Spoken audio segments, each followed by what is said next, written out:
all comers, and obviously went ahead and had a tremendous effort here tonight against Armando Resendiz. I will give the floor to Caleb Plant, ladies and gentlemen, from Nashville, Tennessee, now living here in Las Vegas. Caleb Plant always comes out, fights his heart out. Caleb, the floor is yours. Hey everybody. It was a great fight tonight, close fight. Felt like it could have went either way, but it's live by the sword, die by the sword. The judges seen it how they seen it, and I'm not the type to make any excuses. I left no stone unturned this camp, put it all in, paid a lot of money for camp, did a lot of work, a lot of running, and obviously I'm disappointed, but wanted to make sure I come out here and said my piece, came to see you guys, and I still getting a lot of love from the fans, and I think I've earned the respect over the years, and obviously right now I'm just disappointed. So, take a seat. Questions for Caleb Plant? Raise your hand. Hey Caleb, how you doing? This is Najee from Cigar Talk. Obviously it didn't go your way today.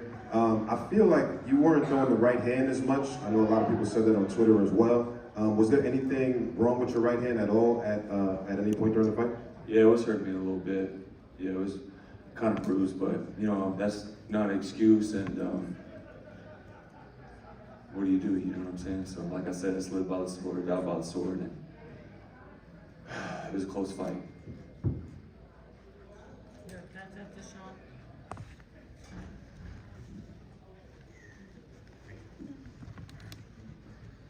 Caleb, congrats on a hard-fought fight.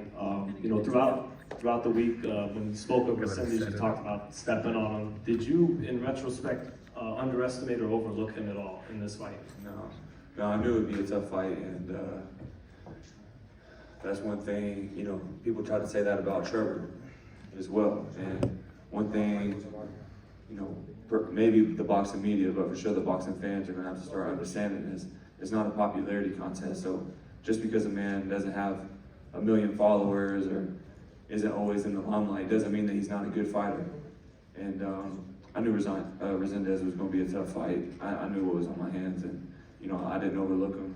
Brad, my dad, Rich, Tony, none of us overlooked him. We knew it was going to be a tough fight, and that's what I'm in the business of. Is taking those fights that are going to push me, taking the fights that are going to give me good experience that I can take into the next fight. But no, I definitely didn't overlook him. I knew it was going to be a tough fight. Caleb, Kevin Garcia with Fight Hype, down here, Caleb, in the front.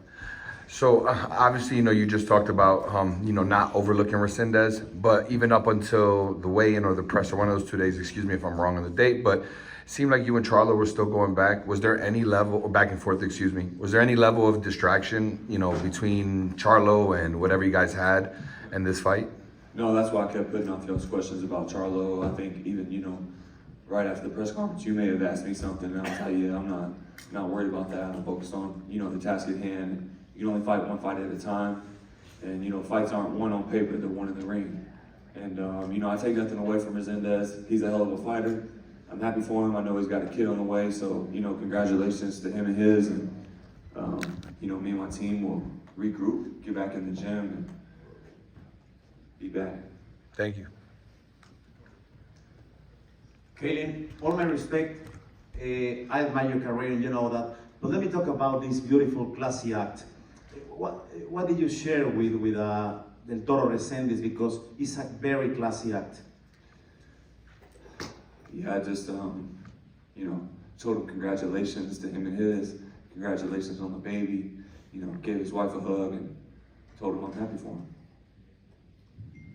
Are you tempted, Caleb, to try to run this one right back, or would you like to go to Charlo, given who you are in the sport? I'm down for anything. I'd go right to the Charlo fight, but we got a rematch clause, so I'm more than willing to run it right back. CP right here, Marcus Hayes with Fight Hub TV, and that's what I wanted to ask you. We heard Charlo say that they could make up a belt, that he's desperate to get his lick backs against you, that he wants to fight you next no matter what. Are you willing to just go directly into a Charlo fight next? Yeah, that was offered to you. Yep, absolutely. No doubt.